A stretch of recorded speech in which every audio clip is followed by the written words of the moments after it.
All right, just another little way of reviewing for the Texas Revolutionary War.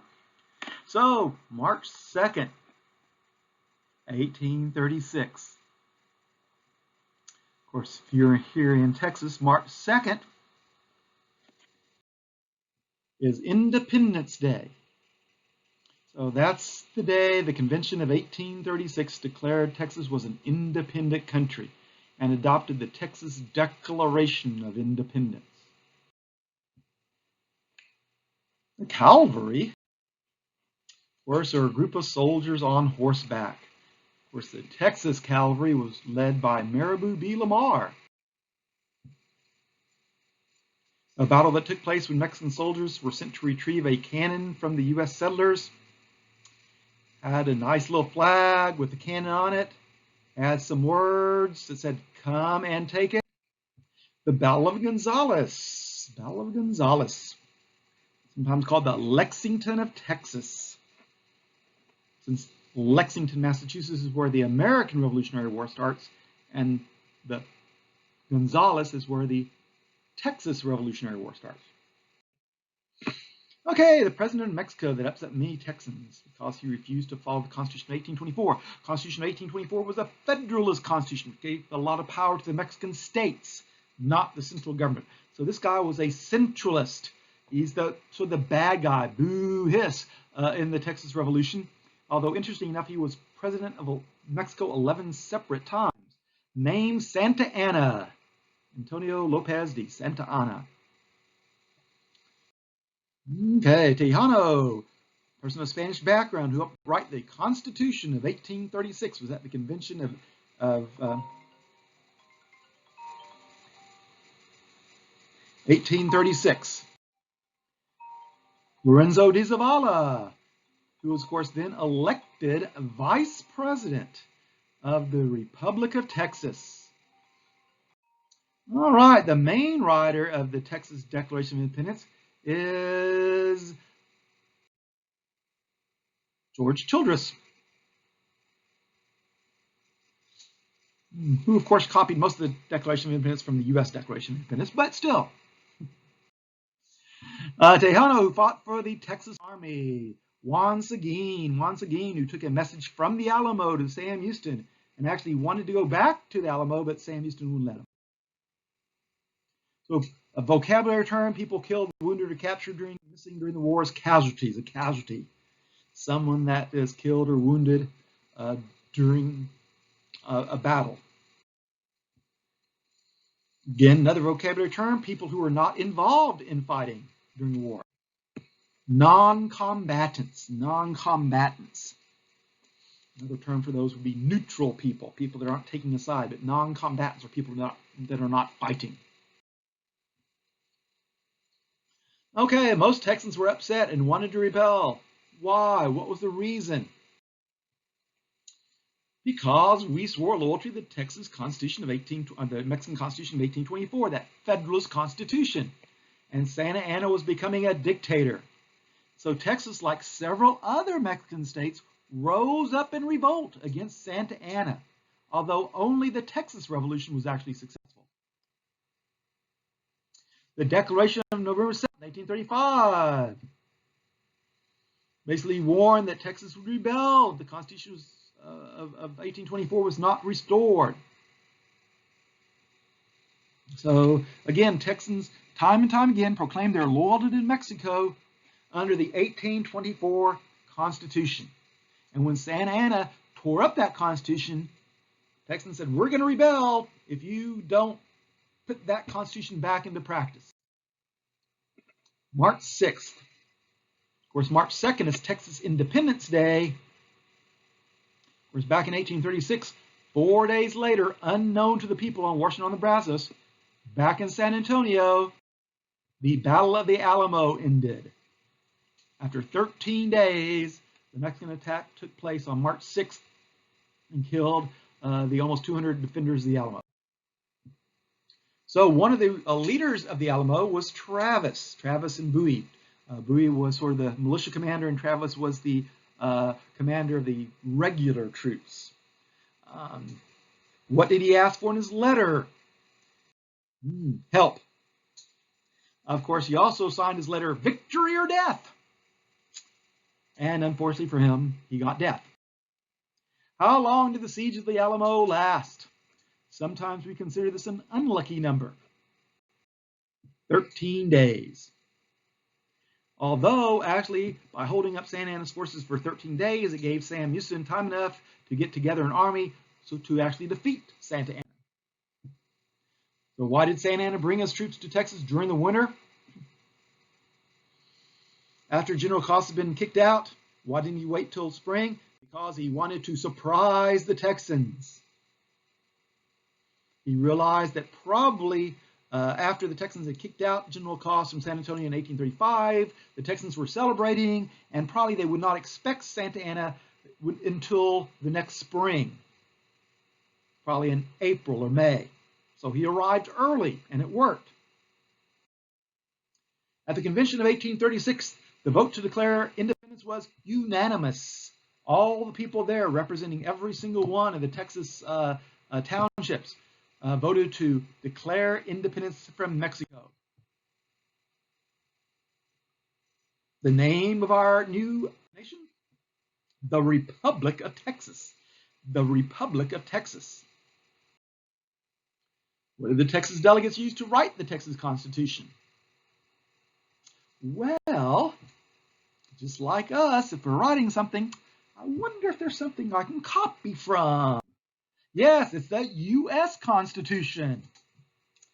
Pretty clever. They copied the Texas Declaration of Independence from the U.S. Declaration of Independence and the Texas Constitution from the U.S. Constitution, although there were some Spanish and Mexican influences in the Texas Constitution. Who was in charge of the Texas Army? Of course, he'd also be one of the presidents of the Republic of Texas. Today, there's a big statue on your way north going to Houston as you go to Huntsville, and many things are named after him, including a big city. Sam Houston. When Santa Anna crossed Texas, a lot of Texans fled during the runaway scrape. The runaway scrape, all those civilians running away. Why did Houston retreat to the east instead of moving to fight Santa Anna immediately? Because he needed time to train his troops. He needed more troops, and he needed time to reinforce his troops and to get them supplies, but he also needed time to train his troops, which is really hard to do when you're on the march and you're training every day and you're marching all the time. You get really tired. So the Texans who surrendered at Goliad, Fannin, James Fannin. Of course, if you've been to downtown Houston, many of the streets in downtown Houston are named after the heroes, the people that fought in the Texas Revolutionary War. So what happened to James Fannin and his men after they surrendered?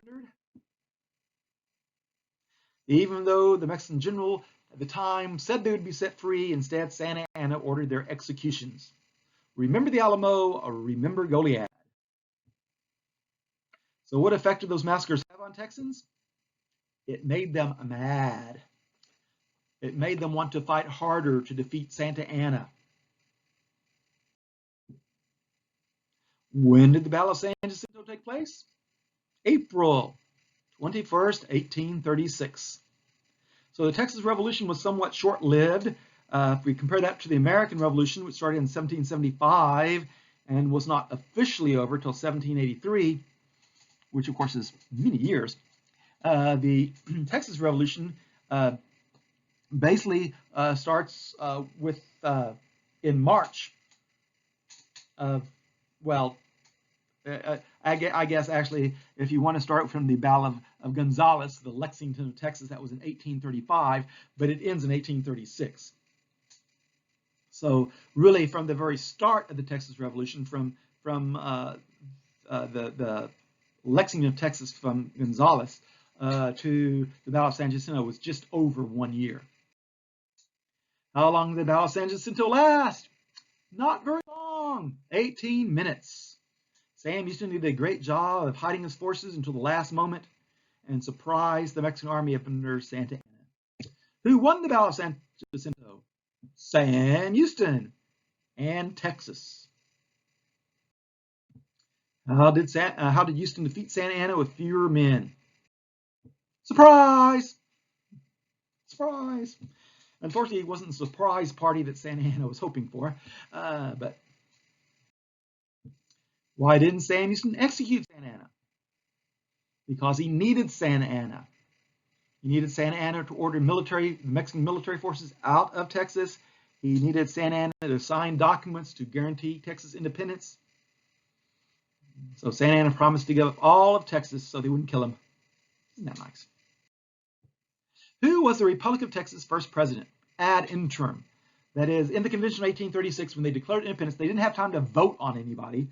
Texans didn't have time to vote because they were, runaway scraping and training for Sam Houston's army.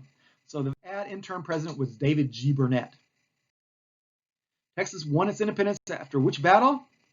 San Jacinto, right up from here near Deer Park, Baytown, where the big monument is. Just a few feet taller than the Washington Monument. So a little map reading here.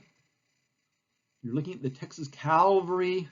What side of the road to New Washington were they on? The west. North, south, east, west. There you go. Who's further south? Of course, the Mexican army is in red. The Texas army is in the blue. Mexican camp further south.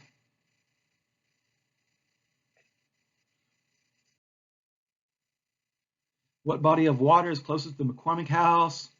A little lagoon there, it seems like. That's Piggy Lake. Probably won't be on any test that you'll ever have, ever. Which body of water is closest to General Houston's headquarters? Buffalo Bayou, which for a time was very important to the city of Houston.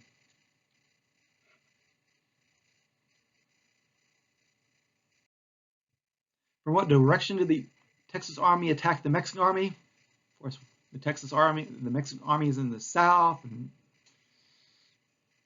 the Texas Army is in the north. So they're attacking from the northwest. Again, just a little map reading there. What connects the road to Anahuac to the road at Vincent's Bridge? Of course, that's what the bridge that Sam Houston ordered destroyed. He was hoping that his men, if they knew they couldn't run away to Anahuac, his men would fight harder, and they did. So Lynch's Ferry. So a little ferry boat connects the places. And of course, we still have Lynch's Ferry. What land feature is northeast of the Texas Army?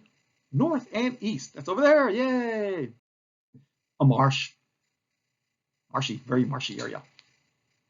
Can't fight there. It's all wet and soggy.